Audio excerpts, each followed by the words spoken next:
Alors mes amours, j'espère que vous allez bien. Ici Maria Bekouma pour ceux qui ne me connaissent pas.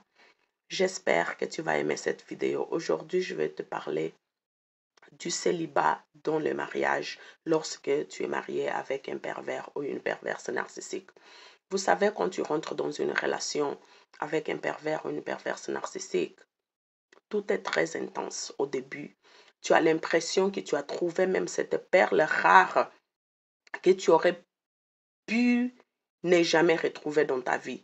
Mais, sauf que avec le temps, tu vas constater que cet amour, cette tendresse, cette attention, cette préoccupation envers toi, ça commence à diminuer. Ça là, ça arrive parce que les pervers, en fait, eux, ils n'arrivent pas à se connecter avec personne.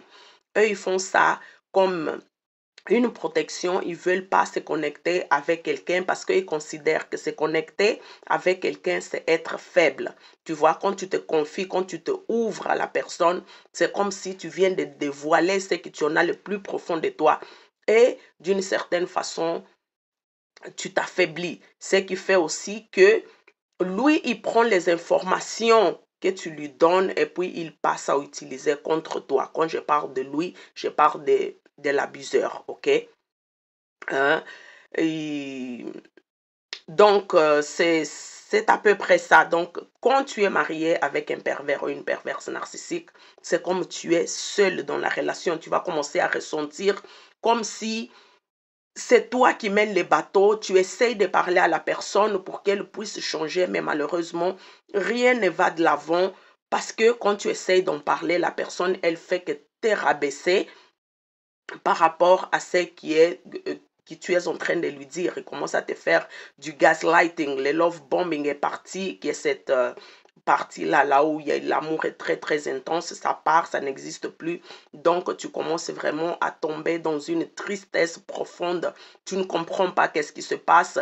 Tu sens comme si tu es seul au monde, même si tu es accompagné avec ce partenaire qui, malheureusement, il n'est pas émotionnellement pas disponible pour être là avec toi. Ça arrive parce qu'au départ, en fait, lui, il te vend une version de l'amour, en fait, qui est la tienne, toi-même. Elle te vend, en fait, toi. C'est comme il te projette ce que tu es pour pouvoir te l'offrir par la suite. Tu comprends? Comme lui, il ne peut pas faire semblant pendant longtemps, c'est là que tu commences à sentir ce vide extrême et puis tu ne sais pas comment le combler. Malheureusement, il n'y a rien que tu puisses faire parce que les pervers narcissiques, ils n'aiment personne. Tu comprends? Donc,